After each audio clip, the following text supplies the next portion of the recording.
ओम श्रीमद् वाल्मीकि रामायणे युद्धकांडे सप्तदशः सर्गः भाग 1।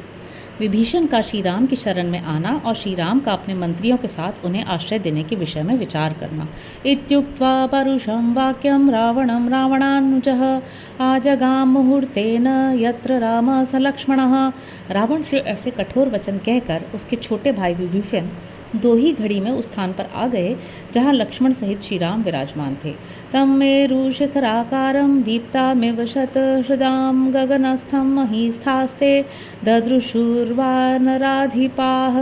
विभीषण का शरीर सुमेरु पर्वत के शिखर के समान ऊंचा था। वे आकाश में चमकती हुई बिजली के समान जान पड़ते थे। पृथ्वी पर खड़े हुए वानर यूथपतियों ने उन्हें आकाश में स्थित देखा। ते चाप्यनुचरातस्य चत्वारो भीम विक्रमाः तेऽपि वर्मायुधोपेता भूषणोत्तमभूषिताः। उनके साथ जो चार अनुचर थे वे भी बड़ा भयंकर पराक्रम प्रकट करने वाले थे। उन्होंने भी कवच धारण करके अस्त्र शस्त्र ले रखे थे और वे सब के सब उत्तम आभूषणों से विभूषित थे। सच मेघाचल प्रख्यो वज्रायुध समप्रभः वरायुधधरो वीरो दिव्याभरणभूषितः।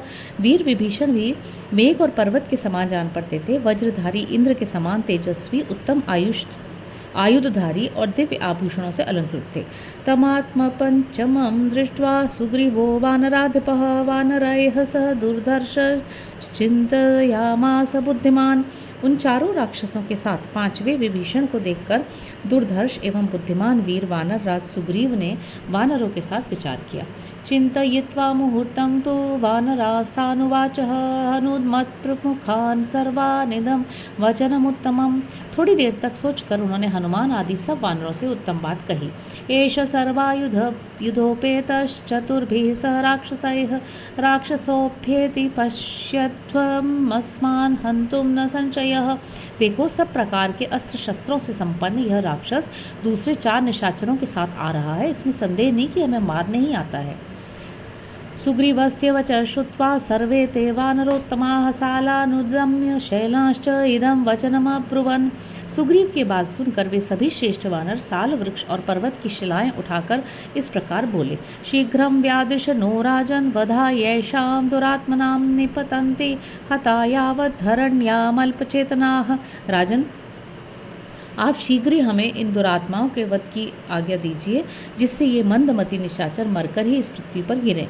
तेषां संभाषमाणानां अन्योन्यं स विभीषणः उत्तरं तीरमासाद्य खस्थ एव व्यतिष्ठत। आपस में ही वे इस प्रकार की बातें कर रहे थे कि विभीषण समुद्र के उत्तर तट पर आकर आकाश में ही खड़े हो गए। स उवाच महाप्राज्ञ स्वरेण महता महान् सुग्रीवं ताश्च संप्रेक्ष्य खस्त एव विभीषण। महाबुद्धिमान महापुरुष विभीषण ने आकाश में ही स्थित रहकर सुग्रीव तथा उन वानरों की ओर देखते हुए उच्च स्वर से कहा। रावणो नाम दुर्वृत्तो राक्षसो राक्षसेश्वरः तस्याहमनुजो भ्राता विभीषण इति श्रुतः। रावण नाम का जो दुराचारी राक्षस निशाचरों का राजा है, उसी का मैं छोटा भाई हूँ। मेरा नाम विभीषण है। तेन सीता जनस्थानात् हृता हत्वा जटायुषं रुद्धा च विवशादीना राक्षसीभिः सुरक्षिता। रावण ने जटायु को मारकर जनस्थान से सीता का अपहरण किया था। उसी ने दीन एवं असहाय सीता को रोक रखा है। इन दिनों सीता राक्षसियों के पहरे में रहती हैं।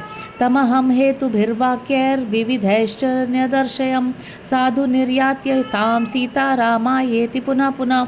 मैंने भांति भांति के युक्ति संगत वचनों द्वारा उसे बारंबार समझाया कि तुम श्री रामचंद्र जी की सेवा में सीता को सादर लौटा दो, इसी में भलाई है। सच न प्रतिजग्राह रावण कालचोदितः उच्यमानं हितं वाक्यं विपरीत इवौषधम्। यद्यपि मैंने बात उसके हित के लिए ही कही थी, तथापि काल से प्रेरित होने के कारण रावण ने मेरी बात नहीं मानी। ठीक उसी प्रकार जैसे मरणासन्न पुरुष औषध नहीं लेता। सोहम परुषस्तस्तेन दासवच्चावमानितः त्यक्त्वा पुत्रांश्च दानाश्च राघवं शरणं गतः। यही नहीं, उसने मुझे बहुत सी कठोर बातें सुनाई और दास की तरह मेरा अपमान किया। इसलिए मैं अपने स्त्री पुत्रों को वहीं छोड़कर श्री रघुनाथ जी की शरण में आया हूँ।